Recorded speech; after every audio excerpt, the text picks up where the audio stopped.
Hai, namaku Simple Lady. Aku adalah asisten suara AI ciptaan Simple Boy.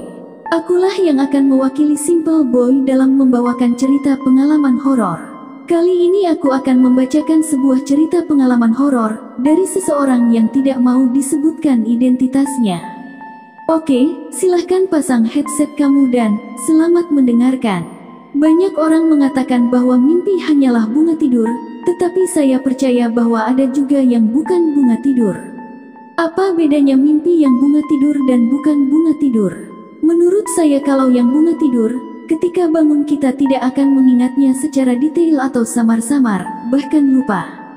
Sementara yang bukan bunga tidur, ketika bangun kita bisa menceritakannya secara detail. Ketika ada serangan gaib yang menyerang keluarga, saya selalu mendapatkan peringatan lewat mimpi. Dari mulai siapa yang mengirim, dukunnya siapa, makhluk halus bentuknya apa, terekam jelas dalam mimpi. Meskipun awalnya ragu dengan kebenaran mimpi-mimpi tersebut, sebab bisa saja itu merupakan bujuk rayu setan agar kita suuzon. Tetapi setelah saya cari tahu berdasarkan petunjuk dalam mimpi tersebut, ternyata memang memiliki pesan yang penting. Saat itu bulan Ramadan, jam 12 saya baru bisa terlelap. Dalam tidur tersebut saya seperti ditarik melayang menuju ke sebuah tempat. Saya tidak tahu itu tempat apa, karena tidak jelas, di sekelilingnya ada obor. Di tempat tersebut saya dikepung oleh 4 orang, karena gelap gulita wajah mereka terlihat samar-samar. Tetapi saya mengenal siapa mereka. Dalam mimpi tersebut mereka mengingatkan saya untuk tidak ikut campur. Nah, sebelum mereka berhasil melayangkan pukulan, saya terbangun dari tidur. Ketika melihat jam di handphone, jam menunjukkan pukul 3 dini hari. Kemudian ketika pulang kampung, saya menceritakan hal ini kepada ibu saya, tetapi saya tidak menceritakan wajah dari 4 orang itu. Lalu ibu saya bertanya kepada saya, 4 orang tersebut ini kan ibu menyebut nama, saya pun mengiyakan. Ibu pun bercerita bahwa teman ibu datang ke rumah meminta tolong, ia mengalami sakit, tetapi anehnya dibawa ke dokter tidak ditemukan penyakitnya. Selain itu, ia juga sering mengalami kesurupan. Jadi ibu itu diberikan kelebihan oleh Allah berkaitan dengan hal-hal supranatural. Memang banyak keluarga ibu yang memiliki kemampuan demikian. Setelah ditelisik, ternyata guna-gunanya menggunakan 4 tanah kuburan dari 4 makam angker.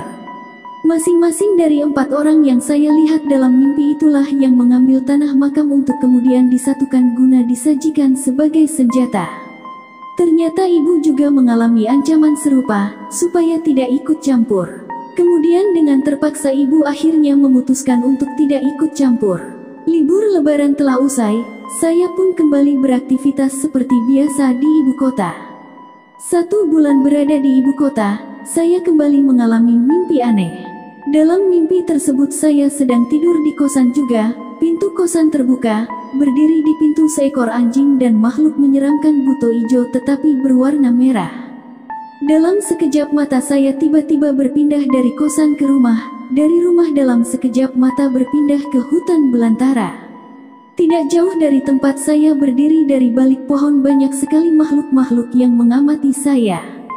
Mereka pun mendekat ke arah saya. Salah satu dari mereka buto abang dan anjing, di antara mereka juga terdapat perempuan berpakaian serba hijau.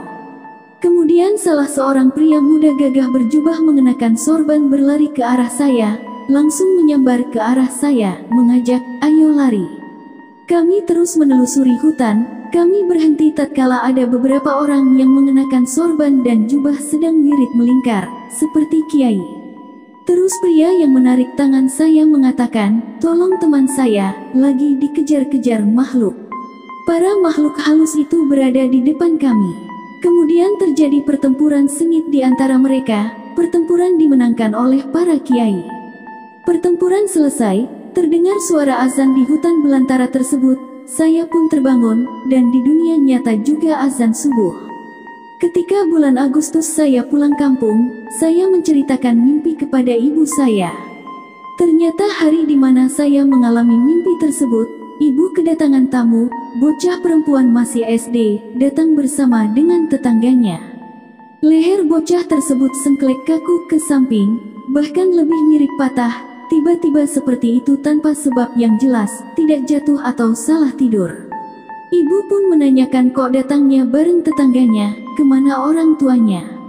Tetangga tersebut pun menjawab bahwa kedua orang tuanya di Jakarta, bocah tersebut tinggal bersama dengan neneknya. Dulu sebelum usaha warungnya sepi, bocah tersebut ikut orang tuanya, tetapi ketika usahanya sepi dititipkan ke neneknya. Begitu ibu memegang leher bocah tersebut, langsung muncul kilasan kejadian yang menyebabkan bocah tersebut mengalami hal semacam itu. Jadi ayah bocah tersebut berada di titik terendah, ia ingin seperti dulu lagi, warungnya kembali ramai. Akhirnya terpikirlah cara instan, ia pergi ke suatu tempat untuk melakukan pesugihan. Nah, syarat terakhir dari si dukun, ialah diminta untuk mematahkan leher pitik anak ayam dengan tangan. Ketika sedang berusaha mematahkan leher pitik, ia teringat anak perempuannya. Lalu ia pun mengurungkan niatnya untuk melakukan pesugihan tersebut. Beberapa hari kemudian ibu juga kedatangan tamu, bocah perempuan masih duduk di bangku sekolah dasar. Ia mengalami sakit perut, pergi ke dokter tidak sembuh-sembuh. Sakitnya tersebut setelah mendapatkan makanan dari tetangga. Setelah ditelisik, ternyata bocah tersebut hendak dijadikan tumbal pesugihan di salah satu hutan angker. Menurut rumor yang beredar, tetangga tersebut katanya melakukan pesugihan, ujar ibu si bocah. Selanjutnya ibu menceritakan bahwa akhir-akhir ini warga desa dan sekitarnya sering ditampaki makhluk tinggi besar dan kuntilanak. Orang-orang menduga, makhluk tersebut merupakan makhluk pesugihan yang sedang mencari tuannya. Sebab kemunculan makhluk tersebut setelah meninggalnya orang yang diduga melakukan pesugihan. Akhir Agustus saya berangkat lagi ke Jakarta. Baru beberapa hari di Jakarta, tepatnya di awal September, hari Senin saya mengalami kejadian di luar nalar. Hari Sabtu dan Ahad saya tidak di kosan, karena ada tugas liputan. Senin zuhur saya sampai di kosan, suasana kompleks kosan saat itu sepi. Tetangga kosan masih berada di tempat kerja. Teman satu kosan saya bernama David juga sedang di luar. Setelah sholat zuhur saya tidur, jam tengah 4 saya bangun, ambil wudhu, lalu salat. Jam tengah 5 perut minta diisi, saya pun keluar untuk mencari makan. Jam 4.45 saya kembali ke kosan sambil membawa makanan. Jam 5 lebih saya selesai makan, lalu ke kamar mandi untuk cuci tangan. Keluar dari kamar mandi, beberapa langkah itu seperti ada sesuatu yang mau masuk dari punggung, saya pun kedorong ke depan, hampir jatuh. Nah, punggung saya langsung berat rasanya dan ada benjolan. Tangan saya mau menyentuh benjolan tersebut tidak bisa, seharusnya sih bisa, karena lebih dekat dengan tengkuk. Hingga larut malam saya merasa tidak enak badan. Jam 12 malam David pulang, ia langsung mandi, salat, terus baca Al-Quran. Ketika dia sedang membaca Al-Quran punggung saya terasa panas. Setelah ia selesai membaca Al-Quran, saya minta tolong untuk mengecek punggung saya. Ketika dicek, David langsung kaget, sebab berwarna merah, serta ada benjolan. Terus saya minta sama David untuk menempelkan tangannya ke benjolan, tetapi disertai tawasul dan sholawat. Tubuh saya pun langsung bereaksi, seperti orang mediumisasi.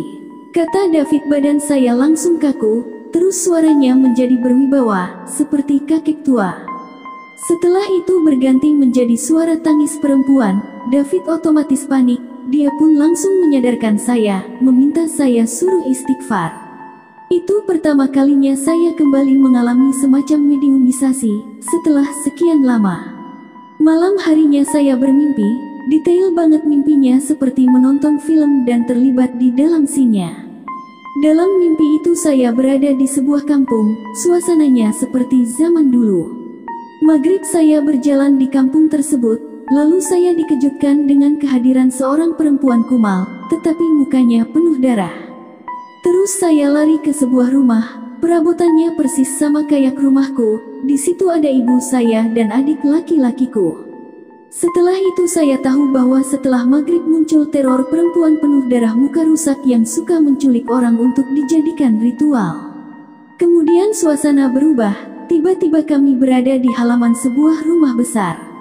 Terus ada anak kecil masuk ke halaman rumah besar tersebut. Tak sengaja anak kecil tersebut membuka ruang bawah tanah, dan di situ banyak orang-orang yang selama ini hilang diculik.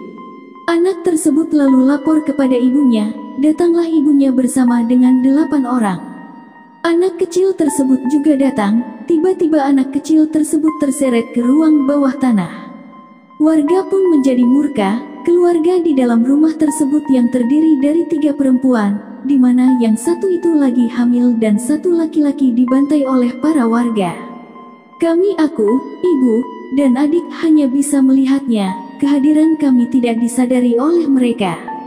Ibuku meminta untuk pulang bersama adik, karena sebentar lagi maghrib.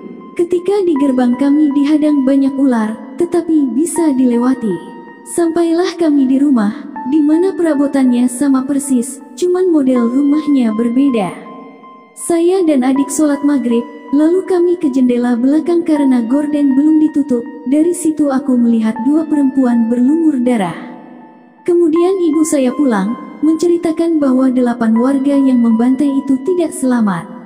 Terus tiba-tiba ada kakek buyut saya yang meninggal di Mekah muncul. Dia mengatakan bahwa kejadian tersebut terjadi sekitar 80 tahun yang lalu. Saya pun langsung telepon ibu saya. Ternyata ibu mengalami mimpi yang sama. Berulang kali, keluarga kami memang sering mendapatkan serangan gaib, mulai dari bola-bola api, garam dan bunga di halaman rumah. Yang bisa kami lakukan hanya pasrah kepada Allah. Menurut ibu, korin dari masa lalu tersebut dimanfaatkan oleh dukun atas permintaan seseorang untuk menyerang keluarga kami.